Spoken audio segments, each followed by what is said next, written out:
that brings us on to our main event of the evening, the named card fight. We've got in the bantamweight division, the number 1 bantamweight UFC contender, Marlon Magic Moraes, versus the number 4 UFC bantamweight contender, Cory Sandhagen.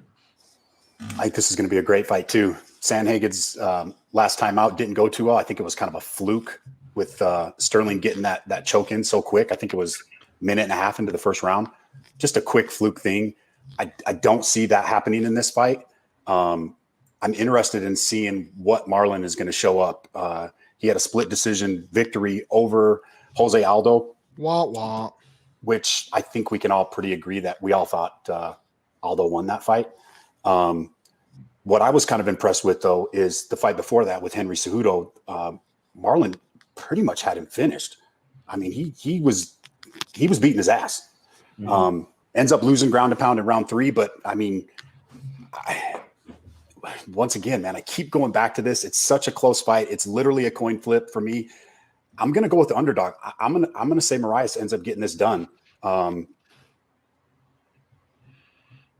The only thing that scares me a little bit on Moraes is that he could gas. I'm banking on the fact that he's learned his lesson from these last 2 fights, and I think he gets it done. I think it ends up being a decision. That's going to be my goal. I'm going to go Moraes by decision. And he's, like I said, he's a slight underdog. So when I was initially looking at this fight, I was, pretty confused as to who I was leaning or going towards. But after watching a lot of tape and looking at him over and over again, I'm definitely not leaning, but I'm for sure on Cory Sandhagen. I think this dude, he trains at elevation. So he's gonna for sure have the better cardio, as you said. Magic Marlon Moraes, one punch man, as I like to call him. This dude, he's really, really, really elite in the first and halfway through the second, but after that he gasses, and it's just, I think this is the perfect fight for Cory. Like, he's got the attributes, he's got the height, he's got the range, he's got the cardio, he's got the striking, he's got the, like I said, he's got the longer attributes, not only the arms, but the legs too. He's a stance switcher. He does nice front kicks to the body. I would say his best win is probably against Rafael Assunção. But yeah, man, he's a master at striking range. He's a good grappler in his own right, even though he got backpacked by Aljo, who was a common opponent, by the way. Moraes knocked him out.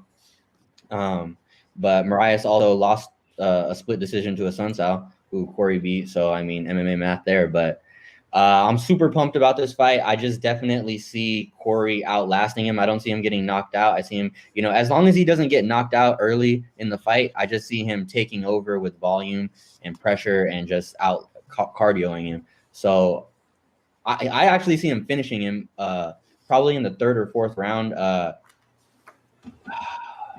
I'll just go in the 3rd round. I think Cory has good striking. He has good enough cardio. And by the 3rd round, Moraes is going to be, gasping for air, like in that Cejudo fight. So give me Cory via TKO in the 3rd round.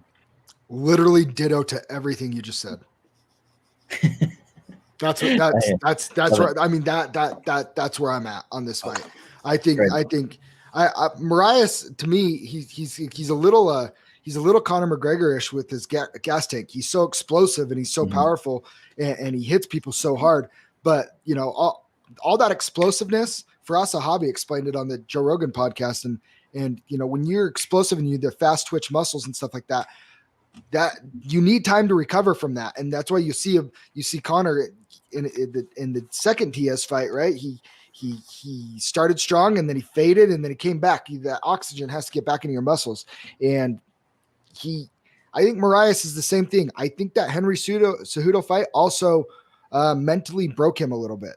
I think it's in the back of his head, and he's worried what happens if I don't get him out of there in the 1st round, early in the 2nd round. Like, am I going to fade? I don't think he's very confident in his gas tank regardless. And I think we saw that in the Jose Aldo fight. He looks like he starts to get nervous when it starts to go. And we all know the judges can say whatever they want. He did not win that Jose Aldo fight. Hence the reason why Jose Aldo got the title fight. I mean, It's and he knows that, and as a fighter, as a competitor. So I think Sandhagen's in a better mind frame. Like Jason said, I think it's easy to for him to justify in his head that he got caught kind of quick and a little bit fluky from Aljamain. I think they fight 10 times. That's a coin flip. They could each win 5, and Aljamain just he caught him early that time. But I think Sandman. I think he wins this in the 3rd, 4th round.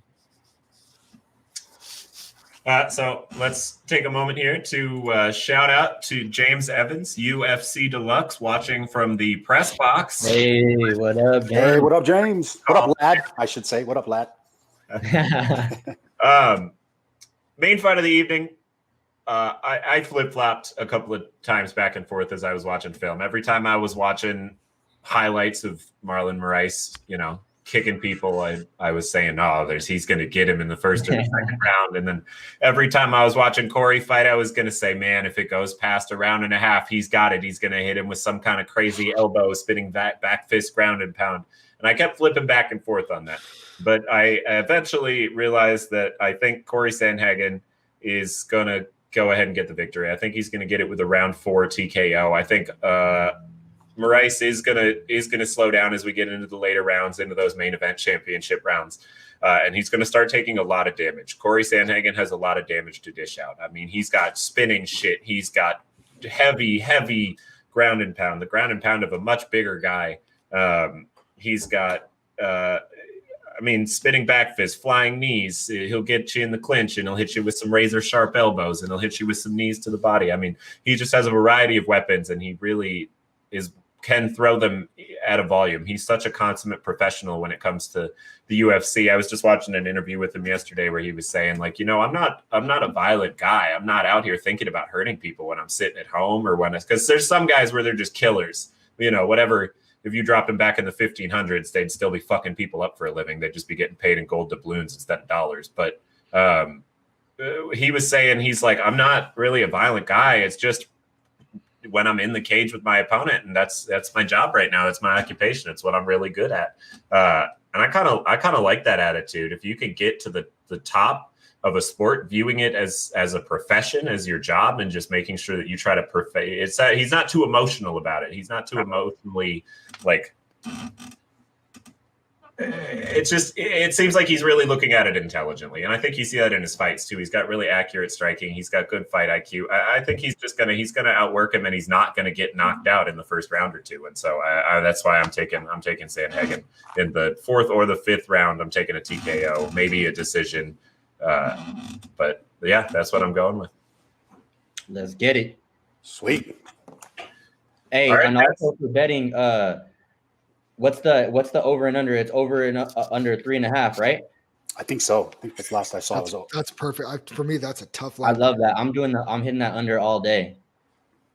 I'm hitting that under all day. I don't think it's going. I think because it's 3.5 means it can't go past the 4th round, right? Or it has to hit. It can't go past the 3rd round. So if it gets to the championship rounds, you would lose your bet if you pick the under. I have seen places that do it at the half round mark, where if I'm just confused. I gotta check my book. The 230 mark in the half round. I've never seen that. That's pretty crazy.